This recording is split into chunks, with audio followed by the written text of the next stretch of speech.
In English as in French, en anglais comme en français, les réjouissances sont nombreuses, notamment en ce qui concerne la grammaire. Par exemple, comment mettons le mot ciseaux au pluriel? Ciseaux à l'oral. Pourtant, ça prend un S. Non, ça ne prend même pas de S, qui est la forme plurielle la plus courante en français. Ça prend un X. Ok, super. Eh ben, j'ai une mauvaise nouvelle, mais suivie d'une bonne. La mauvaise nouvelle, c'est qu'en anglais, on a aussi beaucoup d'exceptions et de pluriels irréguliers. La bonne nouvelle, c'est que je vous explique tout maintenant pour cette chose basique en anglais, passer du singulier au pluriel dont vous aurez éminemment besoin si vous voulez parler correctement. Vous ne pouvez pas passer à côté. So, let's do it! Commençons, chers amis, in a joyful atmosphere, dans la joie et la bonne humeur, par un court exercice. Car, c'est la voiture. Comment vous le formez au pluriel? Comment vous dites les voitures? Cars. Parfait, on rajoute un S, c'est facile. Bus. Il y a déjà le S. Donc on est un peu coincé. Qu'est-ce qu'on fait? On dit, vous avez trouvé exactement, mais prononcez-le correctement. Allez-y. Ouais, c'est ça, bravo. Buses. Et pour tous ceux qui ne savaient pas, je vais vous montrer comment faire dans un instant. Woman. Aha. Woman. La femme, les femmes. Women. Women. Attention, ça change la prononciation. Le O ici, c'est un I court. Women. Donc vous voyez, c'est un pluriel là vraiment irrégulier. City. La ville. Vous avez trouvé? Allez-y. Encore une fois? Ouais, c'est ça. Bravo, bravo. Cities. Les villes. Et alors, pour couronner le tout, on a deux possibilités pour les noms comme fish. Je vais vous expliquer pourquoi. Et je vais vous le dire qu'à la fin de la vidéo. Donc, restez bien avec nous. On peut dire fish pour les poissons ou on peut dire fishes. Et c'est pas au petit bonheur la chance. Ces deux noms ont un sens bien différent. Et on va voir pourquoi. Maintenant, comment vous dites un pantalon? Les pantalons. A pair of trousers. Trousers. Trousers. C'est le pantalon et les pantalons. Ça reste le pluriel. Ça reste le pluriel. Les poissons. Comment vous le dites? On a vu la réponse ici. Ok, je vous expliquerai pourquoi. Les meubles. Aïe, les meubles, eh ben, ça se met même pas au pluriel. Ça aussi, je vous l'expliquerai, c'est furniture. On dit jamais, jamais, jamais furnitures. Non, non, non, non, non. Les informations, faute très courante. C'est pas informations. C'est tellement tentant, vu que c'est identique au niveau graphique, c'est-à-dire comment on l'écrit, c'est identique au français. Donc, on se dit, OK, informations, boom, informations are good. Non, non, non, non, ça va pas, ça va pas. Information, ça reste information au pluriel. Donc, vous voyez, sur des mots très courants, on tombe vite dans le piège à rajouter des S là où il n'y en a pas, à mal orthographier, à mal prononcer. Alors que si vous prononcez mal, c'est là où vous êtes mal compris en anglais. Donc, allons-y. Le plus simple, c'est comme en français, vous rajoutez un S. Ça, c'est la formation du pluriel régulier en anglais. So, dog, dogs. Le chien, les chiens. Car, cars. La voiture, les voitures. Easy. Book, c'est un O court. Book, books. OK? C'est un O court, comme dans good qu'on a vu dans la vidéo précédente. Ce n'est pas books, ce n'est pas good, c'est good, books.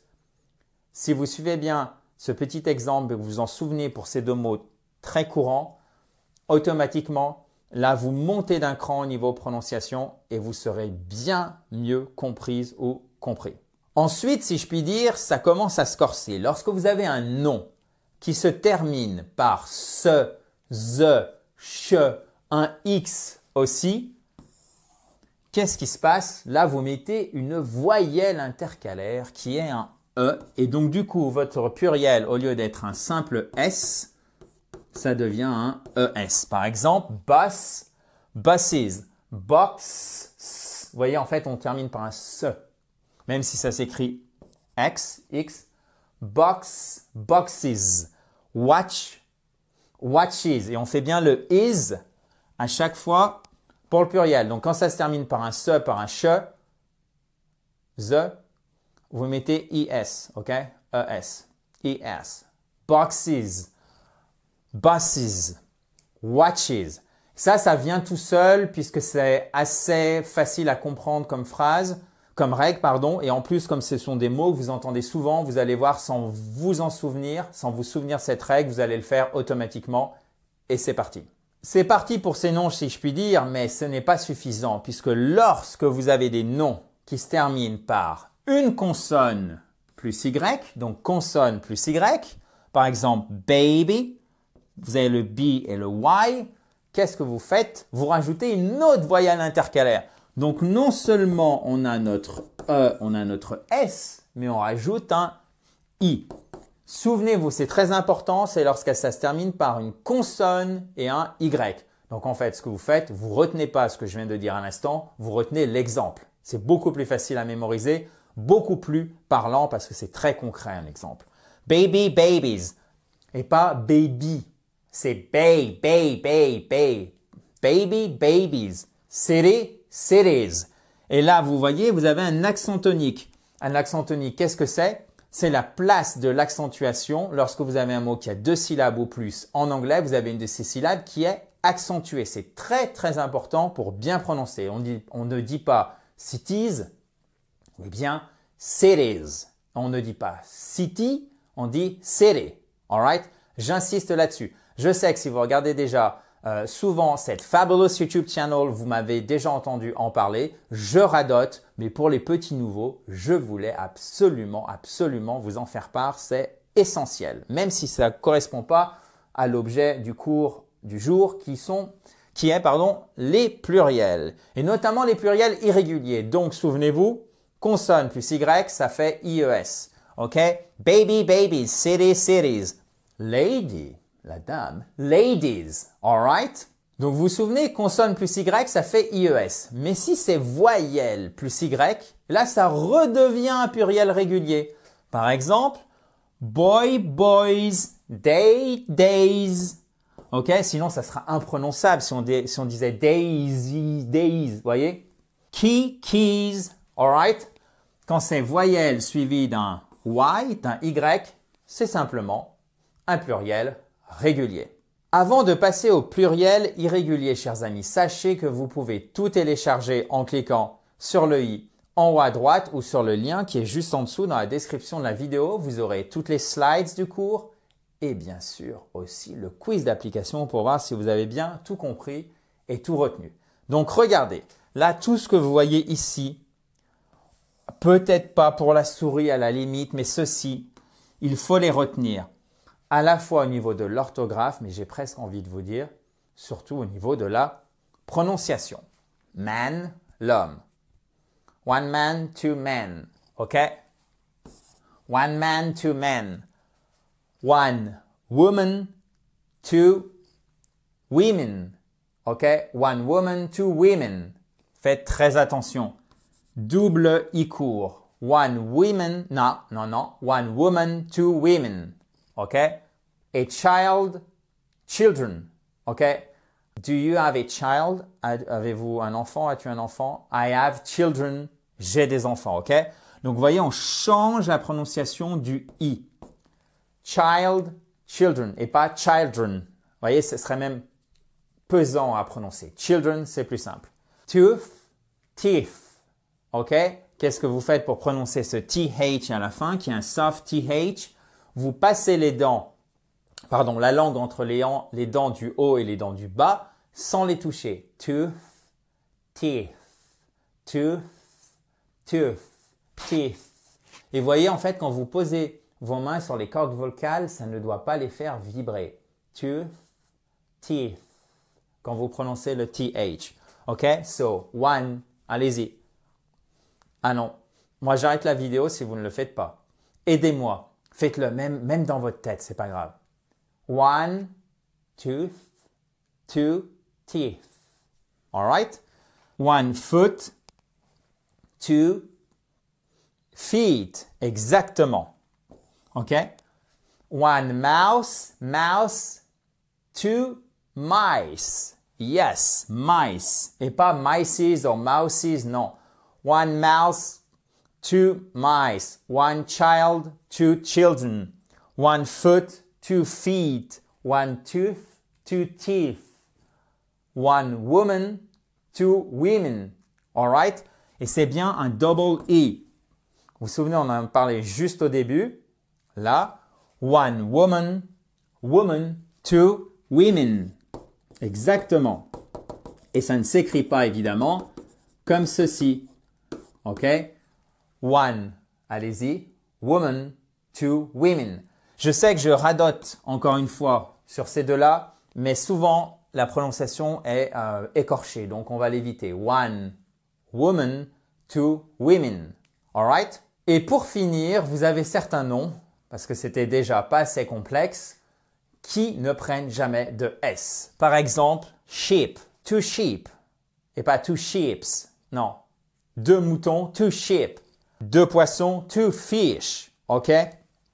Deer. Bon, peut-être un peu moins courant. Le cerf, les cerfs. One deer, two deer. Vous allez me dire, mais Adrien, tu nous as dit qu'on peut dire fishes. Exactement. Donc, si je dis two fish, ce sont deux poissons de la même espèce. Si je vous dis par exemple several fishes, ce sont plusieurs poissons d'une espèce différente, d'espèces différentes. D'accord? Donc, fish, c'est le poisson, les poissons. Fishes, ce sont les poissons d'espèces différentes. Vous voyez la précision de l'anglais à ce niveau-là? Et on vient juste de le voir ici. Vous avez certains noms qui sont invariables, mais vous avez au contraire certains noms qui sont toujours au pluriel. Par exemple, scissors pour les ciseaux.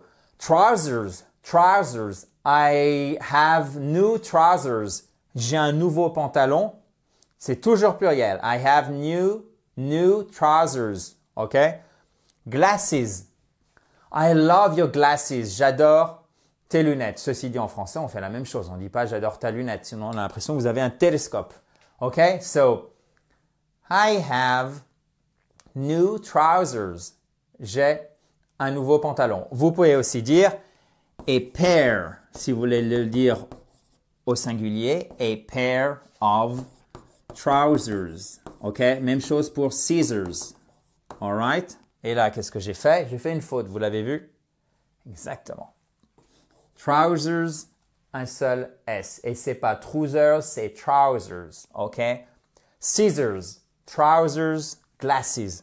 Vous voyez, à chaque fois, vous avez l'accent tonique qui est sur la première syllabe. Donc, le ciseau, comment ça se dit? Scissors. Ou a pair of scissors. Le pantalon, soit trousers, soit a pair of trousers. Et comment vous dites les lunettes? Glasses. Oui, je sais, je me suis mis devant, mais c'est vraiment pour vous puissiez, c'était parce que je voulais que vous puissiez faire fonctionner votre mémoire. OK?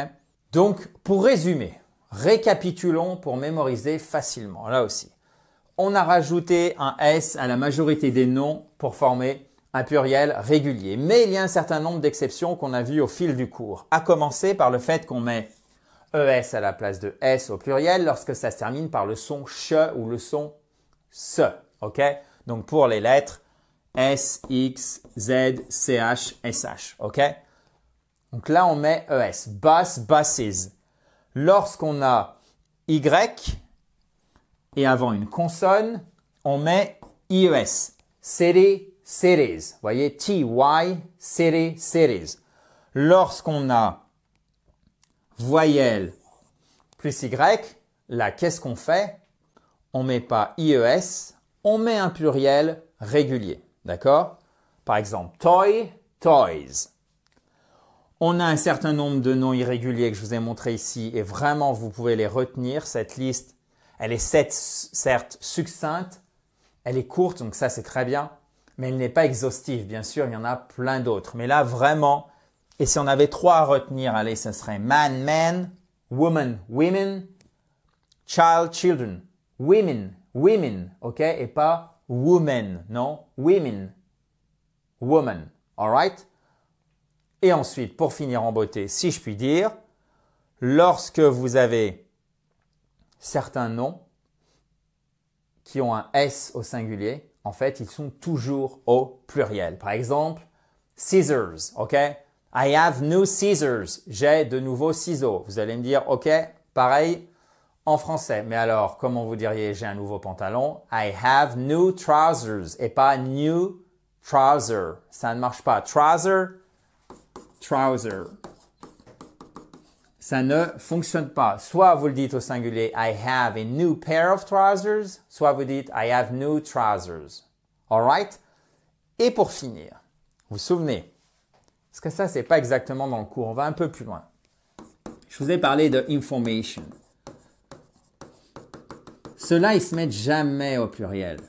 Font partie de la liste qui reste toujours invariable. D'ailleurs, je crois que je les ai pas cités ici. Comme deer, comme fish, comme, attendez, je vais le retrouver, comme sheep, ok? Pourquoi? Parce que ça, ce sont des noms collectifs. Les informations, en fait, on considère en anglais que c'est l'information de manière générale, donc ça reste toujours au singulier. Même chose pour furniture, on considère que c'est l'ensemble des meubles. C'est ce qu'on appelle un nom collectif. Donc, les informations sont mauvaises. The information is bad, ok? Les meubles sont beaux. The furniture is beautiful, d'accord? Faites bien attention. Jamais the furnitures are beautiful. Ces noms collectifs, ça fera l'objet d'un cours à part, d'accord? D'ailleurs, si vous voulez aller plus loin, ce que je vous engage à faire, c'est regarder l'article complet. On a un dossier sur les pluriels en anglais sur le site I Speak Spoke Spoken. Vous cliquez sur le i en haut à droite pour y aller. Et si vous voulez aller plus loin au niveau de votre anglais de manière générale, par exemple tester votre niveau, c'est sans doute la première chose à faire si vous ne l'avez pas fait. Vous avez une vidéo qui est juste ici pour ce faire. Profitez-en, ça vous prendra 10 à 15 minutes. C'est en libre accès et vous aurez une idée précise de votre niveau en anglais. Plutôt débutant, grand débutant, intermédiaire, presque avancé, avancé. Si c'est le cas, je vous félicite par anticipation. Et quant à moi, je vous dis à très vite dans la joie et la bonne humeur, in a joyful atmosphere. Talk to you very soon. Bye bye.